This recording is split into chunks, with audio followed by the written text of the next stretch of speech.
বিএনপির নামেও যদি কেউ কিছু করে কোনো দেরি নেই, তাদেরকে দল থেকে বহিষ্কার করা হয়েছে, দল থেকে তাদের পদ স্থগিত করা হয়েছে, তাদেরকে কারাদণ্ডের নোটিশ দেওয়া হচ্ছে। সকল ধরনের শাস্তি দিয়ে আমরা দলকে পরিচালনা করছি তারেক রহমান, যাতে আবারও আওয়ামী ফ্যাসিবাদের অন্যভাবে পুনরুজ্জীবন না ঘটে। যে দল গঠন করেছেন স্বাধীনতার মহান ঘোষক শহীদ রাষ্ট্রপতি জিয়াউর রহমান,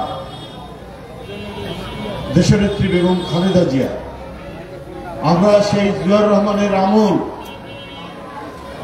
আমরা দেশনেত্রীর আমল, সেই রকম পরিস্থিতি তৈরি হবে। জিয়াউর রহমানের সময় মানুষ বলতো, মানুষ ঘরের দরজা খুলে ঘুমাতে পারত, চাঁদাবাজি, রাহাজানি, ডাকাতি, চুরি বন্ধ হয়ে গিয়েছে।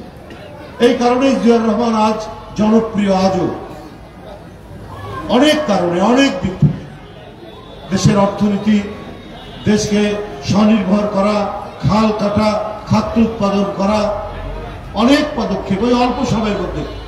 মানুষের জন্য কল্যাণের কাজ করলে, মানুষের জন্য ভালো কাজ করলে বেশি সময় লাগে না। দিল্লির সুলতান শেরশাহ মাত্র 3.5 বছর ক্ষমতায় ছিলেন।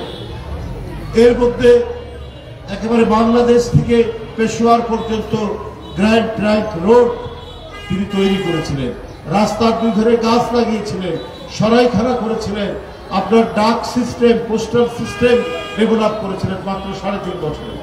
অনেক বাদশা 50 বছর ছিল, কিন্তু এই 3.5 বছরের শেরশাহ যা করেছেন দিল্লির সুলতান, অনেকে 50 বছর থেকেও সেটা করেননি। জিয়াউর রহমান তার ওই অল্প সময়ের মধ্যে এত কিছু করেছেন বলেও আজকে বিএনপি জনপ্রিয়, আজকে বিএনপি মানুষের কাছে সমর্থিত এবং মানুষের কথা বলা, নির্ভয়ে মানুষের হাঁটাচলা করা, যেটা বারবার পলাতক প্রধানমন্ত্রী এবং তার বাবার আমলে আপনারা সবাই দেখেছেন, যাদের বয়স 65 থেকে 70, তারাও জানেন যে 72 থেকে 75-এর যে ঘটনা, সেই ঘটনার আরো চরম প্রকাশ আমরা দেখলাম তার মেয়ের আমলে, আওয়ামী লীগের আমলে। কারো কোনো নিরাপত্তা ছিল না।